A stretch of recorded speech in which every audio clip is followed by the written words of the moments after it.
Thank you, Madam Speaker. Madam Speaker, could the Cabinet Secretary disclose the number and identities of all Kenyans currently working in the Gulf states? B, how many Kenyans have lost their lives while working in the Gulf states from the year 2022 to date? And C, Madam Chair, what support does the government provide to families of Kenyans who die while overseas? And could the Cabinet Secretary explain any actions being taken by the government to facilitate the repatriation of the body of MS Mildred Busolo Lisanza, deceased, from Saudi Arabia to Malinya village in Kakamega County? I thank you. Prime Cabinet Secretary, it's your chance to answer to those questions. Thank you. Thank you, Madam Speaker. I don't know whether I'm audible. Yes, you are. Okay, thank you.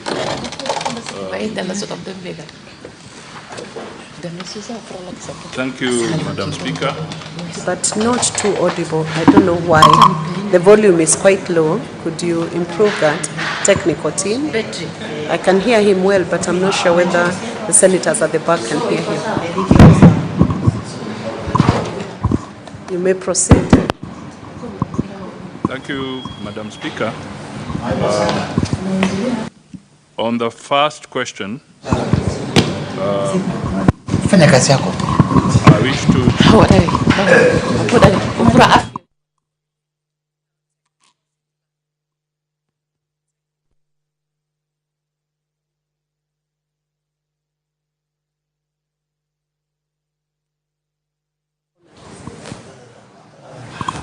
Proceed, Honorable Cabinet Secretary. Thank you, Madam Speaker. I wish to state that there are thousands of Kenyans in the Gulf countries who are employed in various sectors.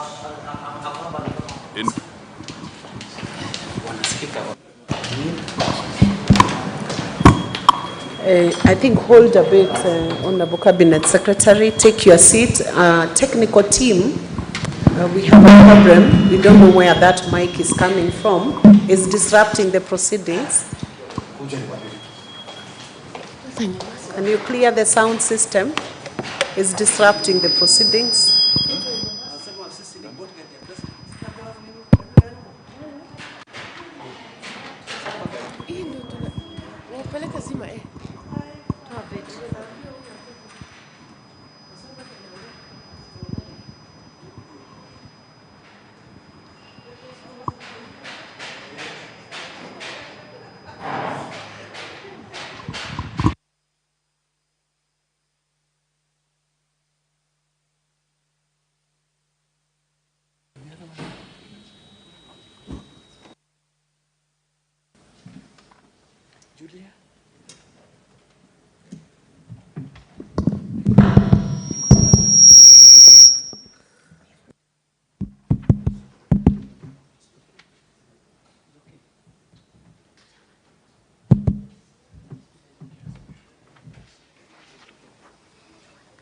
You may proceed, Cabinet Secretary. Thank you. Madam Speaker, I was saying that there are thousands of Kenyans in the Gulf countries, and I will tabulate the data that we have. We have in total over 400,000 Kenyans in the Gulf states, and I'll tabulate as follows. In Saudi Arabia, the records we have are there are 310,266 Kenyans. In Qatar, 66,025. United Arab Emirates, 23,000. Bahrain, 8,000. Oman, 5,392. Kuwait, 3,515. Iran, 200. Iraq 150. The total record we have as of to date is 416,548. Madam Speaker, I wish to further state as follows. Kenyans in these territories exhibit high movement between various Gulf states. The numbers given therefore constitute periodic statistics derived from our missions in these countries, further corroborated through official sources of the host governments. It should be noted that not all Kenyans register with our missions abroad, despite being sensitized on the importance of such registrations. Hence, sometimes it is difficult to have very precise data. So, Madam Speaker, under the circumstances, it's not easy at this stage to be able to say that we can avail all the identities of these 416,000 individuals in the Gulf states. The second question was to do with how many Kenyans have lost their lives working in the Gulf states from 2002 to date.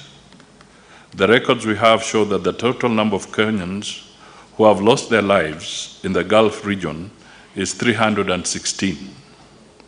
The breakdown is as follows: Saudi Arabia, 166, Qatar, 58, United Arab Emirates, 51, Iraq, 25, Bahrain, 10, Kuwait, 6, Oman, nil, Iran, nil. The total, 316. Aspect C of the question, let me see if I'm going carefully.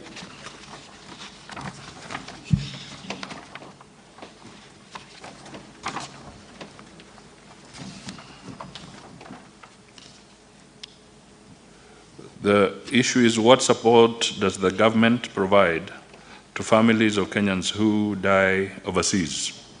And could I provide details on Mildred? Madam Speaker, upon receiving a report on the death of a Kenyan abroad, the first step that our missions do is to notify the family of the demise of their loved one.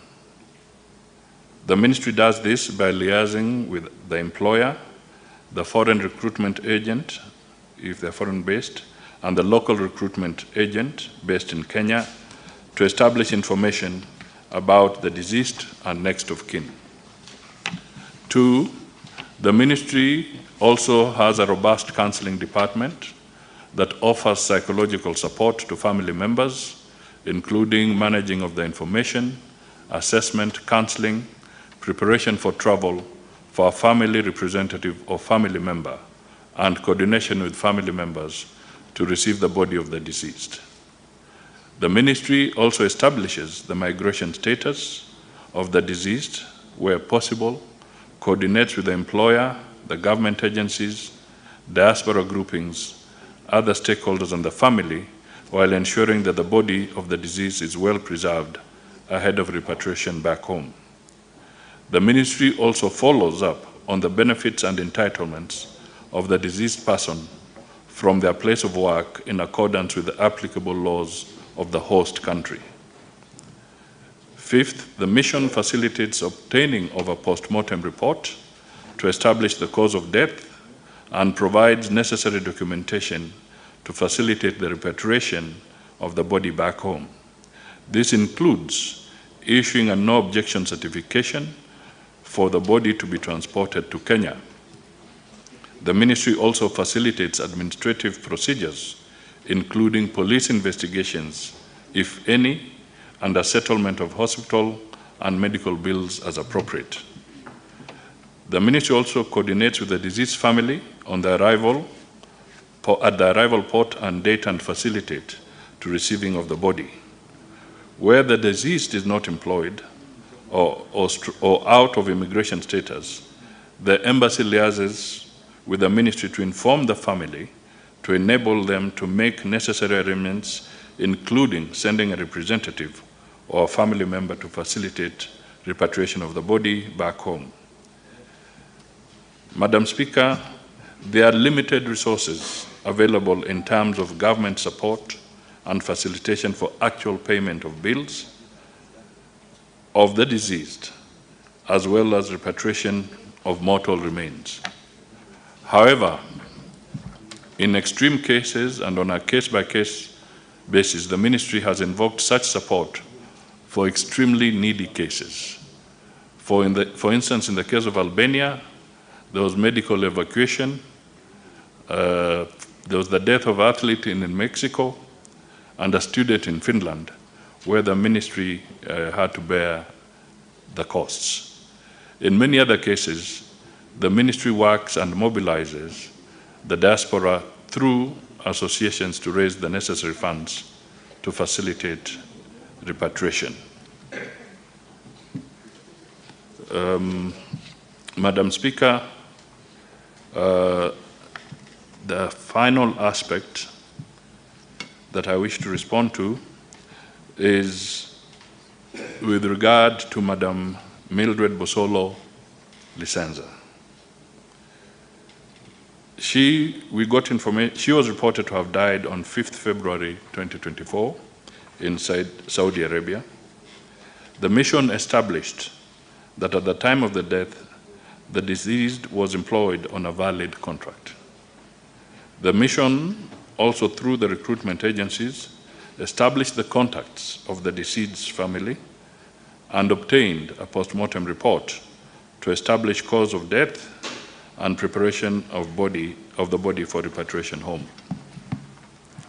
The repatriation of the body took long since the post-mortem report indicated that the cause of death was suicide, and investigations were ongoing which affirmed the same. For this reason, the employer, who otherwise is supposed to assist with the cost of repatriation, declined to take responsibility for repatriating the body, citing that the death was not a natural occurrence. The ministry, through the embassy, escalated the matter to the labor authorities of Saudi Arabia to compel the employer to resolve the matter as required by the employment contract. I therefore wish to report that the employer eventually, after the pressure, took up the matter, and the body of Ms. Mildred Bosolo Lisenza was repatriated to Kenya on Thursday, 9th May 2024. I submit. Thank you, Cabinet Secretary. Senator Boni Khalwale, you have an opportunity now to clarify any issues that you have through asking two questions. You could ask one now and one later, or you could ask both of them right away to the Cabinet Secretary. Thank you, Madam Speaker. Madam Speaker, I would want to ask two questions. One now, then give colleagues an opportunity to raise their issues, then the second one at the end. The first one, Madam Speaker, it is the policy of the government, at least going by the pronouncements of the President on many occasions, that we try and assist as many youth as possible to get employment opportunities outside the country. Madam Speaker, is it not shocking that despite that policy, the Prime Cabinet Secretary is not able to tell the country the identities of the Kenyans working outside the country? Madam Speaker, that a whopping 316 of them have died while out of the country. it shows, Madam Speaker, that this answer will not only bolster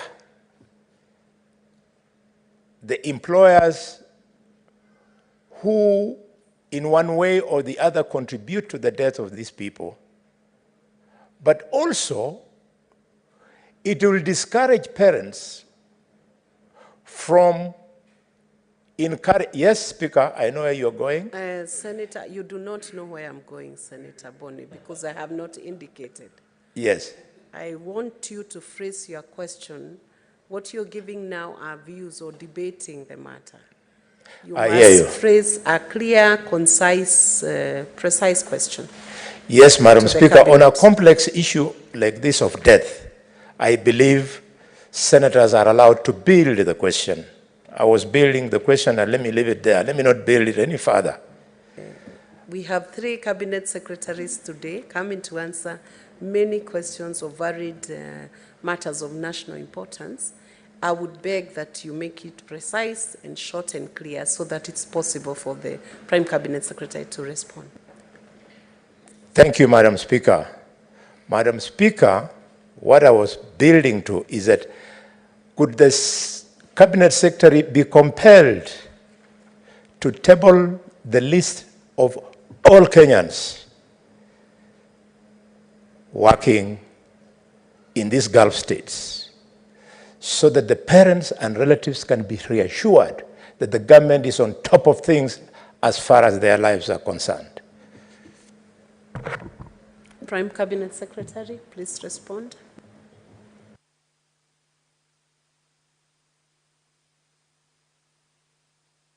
It's gone again. Okay. Madam Speaker, I wish to state that we can, based on the records we have within the embassies, avail, because we are talking of about 400,000. In fact, to be precise, 416,058 individuals. We can work on having this brought to the Senate. I can only appeal on one issue, that as we give the identities, Madam Speaker, you'll also need to guide on aspects of whether we'll be breaching some aspects of the data identity issues by tabling all the 400,000. That's the only question. But we are prepared to be able to give this list.